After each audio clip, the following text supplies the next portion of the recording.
नमस्कार, मेरा नाम मनीष व्यास है और आज हमारे साथ हैं रियाबड़ी के नगरपालिका अधिशासी अधिकारी धर्मेंद्र कुमार जी।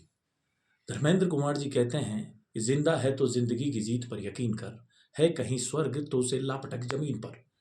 रियाबड़ी को स्वर्ग बनाने में जुटे धर्मेंद्र कुमार जी से आज हम जानेंगे कि रिया के विकास की असल कहानी क्या है।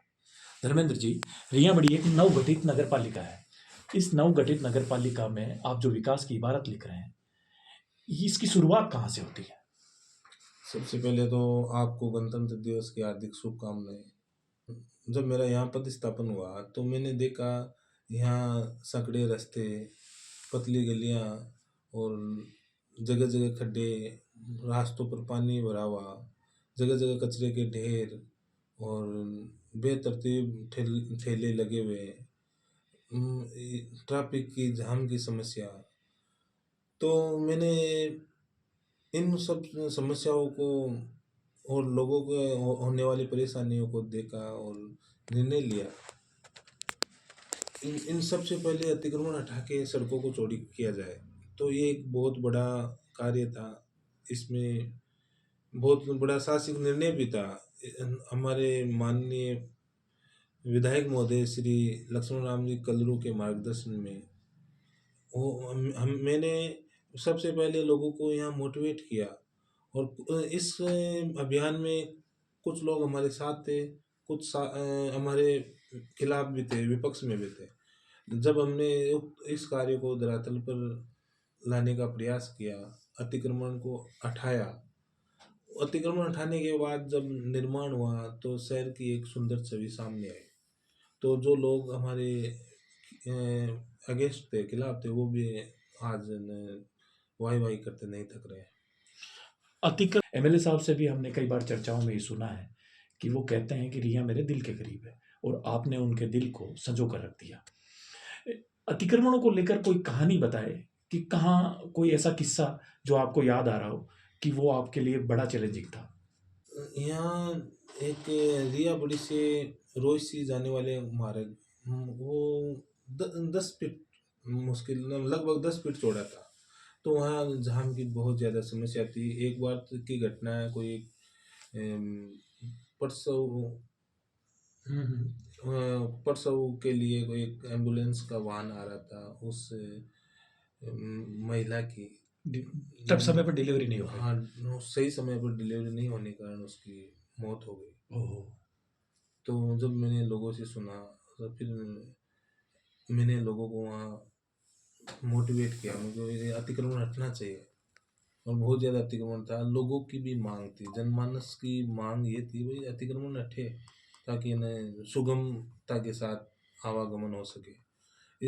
हमने इस दिशा में लोगों को मोटिवेट करने के बाद एक हमारे माननीय विधायक महोदय के मार्गदर्शन में प्रशासन के साथ अतिक्रमण हटाने का एक बड़ा अभियान चलाया और उस रास्ते को, जो एक समय 10 फीट से ज़्यादा चौड़ा नहीं था, आज वो 40 फीट से ज़्यादा चौड़ा है और यातायात सुगम ढंग तरह से संचालित है। स्टेट हाईवे 102 का जो विलेज पोर्शन रियाबड़ी में है, वो बड़े बड़े अधिकारी इस विवाद को नहीं सुलझा पा रहे थे, पर आपके आने के बाद हमने देखा कि वो विलेज पोर्शन अब बनकर तैयार है और विवाद का पूरी तरह से निपटारा हो गया है।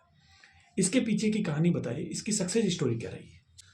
ये काफ़ी स्टेट हाईवे में जो मार्ग है, ये काफ़ी दिनों से अटका पड़ा था। तो मैंने मेरे उच्चाधिकारियों से इस संबंध में चर्चा की, अन्य जो कार्यकारी एजेंसी है उनसे भी चर्चा की।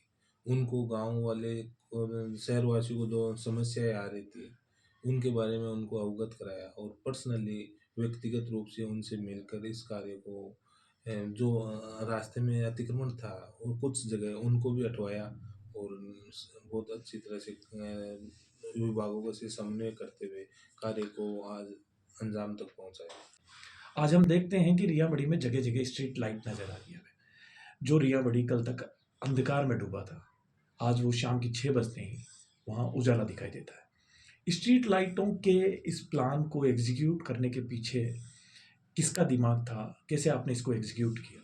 जब हमने देखा कि यहाँ शहर में अंधेरा था, लाइट, स्ट्रीट लाइट की व्यवस्था नहीं थी, तो हमारे माननीय मुख्यमंत्री महोदय की मंशा अनुरूप उनके विजन विकसित राजस्थान को आगे बढ़ाते हुए हमने स्ट्रीट लाइट लगाने का निविदा जारी की और निविदा के माध्यम से पूरे शहर में स्ट्रीट लाइट लगवाई तथा राज्य सरकार के द्वारा भी हमें स्ट्रीट लाइट प्रदान की गई, उनको भी लगाने का कार्य करवाया गया और वर्तमान में वो कार्य जारी है।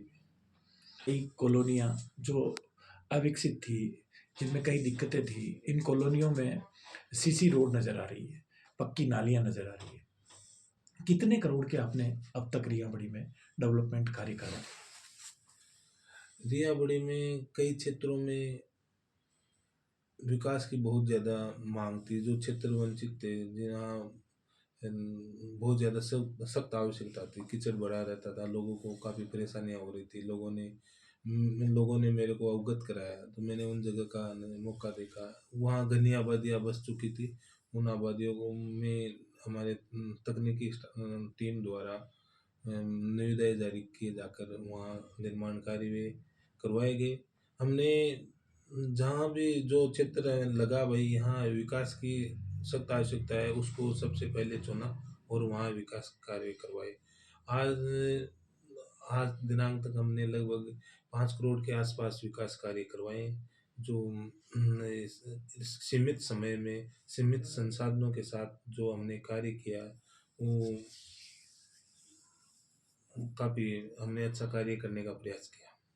सरकारी भूमि को लोगों ने कब्जा कर रखा था। आपके आने के बाद रियाबड़ी तहसील, पंचायत समिति और एसडीएम कार्यालय के सामने की सरकारी भूमि से कब्जा हटा है।